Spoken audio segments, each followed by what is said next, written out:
Welcome to the Answers for Elders radio show. Meet the trusted experts who will give you straight answers and will help guide you on the path of later life care. Now, here's your host, founder, caregiver, and CEO, Suzanne Newman. And welcome everyone to Answers for Elders Radio Network. And we're excited to be here joining you in your city across the USA.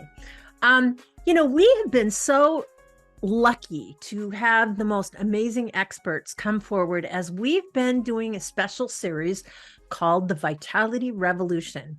And that is outlining the 8 foundational principles of wellness. And we started obviously in June with physical, environmental. We went on to social wellness. We've talked about, all different types of wellness principles. And we are now in the month of September. We have been talking about environmental wellness. How do we create an environment that supports us? And being that we focus and work with our seniors, I felt like one of the topics we really need to talk about are those seniors that are living with Alzheimer's and dementia. It is certainly a very different world for them as they navigate their own, progress with the disease, how it works. And there's a million of Americans out there taking care of those who have Alzheimer's and dementia. And so I hope this show, if you know of someone that cares for someone with dementia, please go to our website. You'll be able to get this show on our website, which is answersforelders.com. So I would like to introduce to each and every one of our listeners our guest today. She is an amazing human being, has a backstory where she took care of her own husband who had early onset dementia. And through the University of Washington and through various resources, she's developed an amazing program that helps families with Alzheimer's and dementia, who is now the founder and CEO of Zinnia TV. And you'll learn a little bit about that. Allyson Schrier, CEO of Zinnia TV. Welcome to Answers for Elders. It's so nice to have you back, my friend. Great to be here. Yeah, I love the topic. Well, when I reached out to you, Allyson, when we're talking about environmental wellness, okay, it's in living in an environment that supports you. And one of the things that just dawned on me is your whole concept. I think a lot of the things that you do has to do with environmental stimulus and things that happen with people. Would you, before we start our topic today, what is Zinnia TV and what did you create, which is pretty amazing? Sure. Thanks for asking. So Zinnia TV. So as you mentioned, my husband was diagnosed with dementia as a very young man. I cared for him at home as long as I could. And when he moved into long-term care, one of the things that horrified me was how much time he spent parked in front of a television watching programming that was not only something that he had no interest in or would have as a person, but also it was programming that he was no longer able to consume physically. Changes that occur in a person's brain due to dementia make it less possible for them to do things like track a plot, tell fact from fiction, or process rapidly moving audio and visuals. And so therefore, it results in people becoming agitated, becoming bored, lots of daytime sleeping. And so my initial goal was to try and figure out, is there something better than regular television for a person who's living with dementia? And there wasn't a lot of research out there, but what there was guided me to actually create my own little videos. So I would use my Apple tablet or my iPad or my iPhone, and using their Memories product, I would create these little videos that were slow paced, that were set to music, that were topically relevant to my husband, all using photos that were on my phone. But I was curious about, how do you create something that is more at scale, that could possibly be used by other people, and that doesn't use stuff that's on my phone, so that I could show my husband videos about like skiing or whitewater rafting, which weren't images that were on my phone. So I reached out to friends at Apple who put me in touch with the person who developed their Memories product, who had recently left Apple. he understood what I was talking about. He and I became partners, and we created Zinnia, which is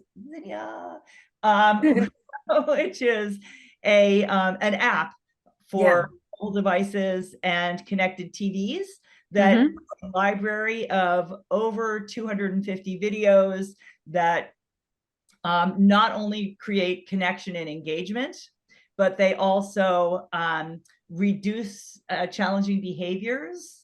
And we have a channel of videos that are specifically intended to help with adherence to activities of daily living. So I'm going to back up a little bit because this is a fantastic example. You have really done a lot of insight on the brain itself. Tell us a little bit about the brain when it comes to dementia. Yeah, sure. So I think the thing that's relevant for today, there are a lot of changes, but what's really relevant for today's conversation is the changes that impact the way that I experience the world. So as we know, our brains are computers, right? They're input-output devices, and there are like 86 billion neurons that are constantly interacting with my entire body.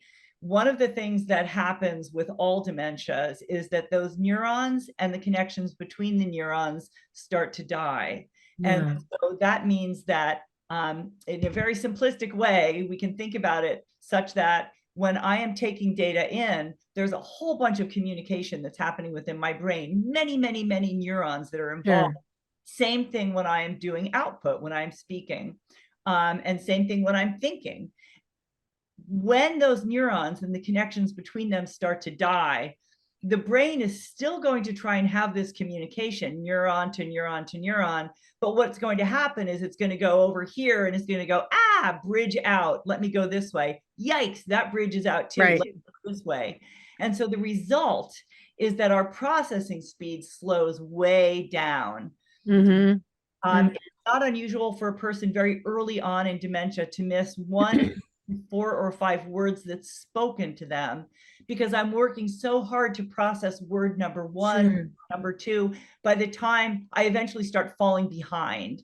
So the result is that I, as the person with dementia, start missing things and start feeling like I'm not really keeping up with the conversation. Behaviorally, this then results in me kind of just pulling back and maybe conversation. Similarly, it's so interesting that you say that, because not too long ago I spoke to the chief scientist of here.com, and they were talking about like those that have dementia, if they're also hard of hearing, that even makes it more difficult to process. That was fascinating to me. I didn't realize that hearing could actually escalate it and contribute to it as well. In a great way. And if we think about the fact that we're generally, my husband was unusual. He was in his 40s when he had dementia. That's fewer than 5% of people who are diagnosed. Most people are older. And so it's a time when they're experiencing hearing loss anyway, when they're experiencing things like macular degeneration, glaucoma, cataracts. And so you add to that the visual and the auditory processing changes and other visual changes, which we will get to, that occur as a result of dementia. So it means that to create an environment that is friendly, that takes these changes into account, I want to avoid visual and auditory clutter. So I'm going to be much more successful having a conversation with somebody where there isn't a lot of competing noise. So busy restaurants, no. While we're shopping at Target, not necessarily. In a room where where the TV is going and there are people talking, no. I want to give people plenty of time. It can take somebody up to 20 seconds to respond to a question when they have dementia. So I want to make sure that I give somebody adequate time to respond. I want to slow down the way that I ask my questions, maybe use fewer words. Going back to that auditory piece, the fact that the range that we lose most rapidly is or that we lose first is the highest range. So therefore, rather than using my high voice, I want to maybe use a lower voice when I'm communicating. Interesting. So Allyson, you and I are going to talk the rest of this hour a little bit about how do we create an environment that supports us for those with dementia. And Allyson, in the meantime, if someone wants to reach out to you or Zinnia TV, how do they do that?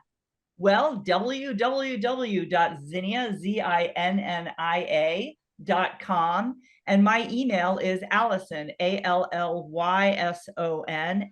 @zinnia.com. People are welcome to reach out to me. I am so excited for you to spend this hour with us. And Allyson and we're going to be right back right after this.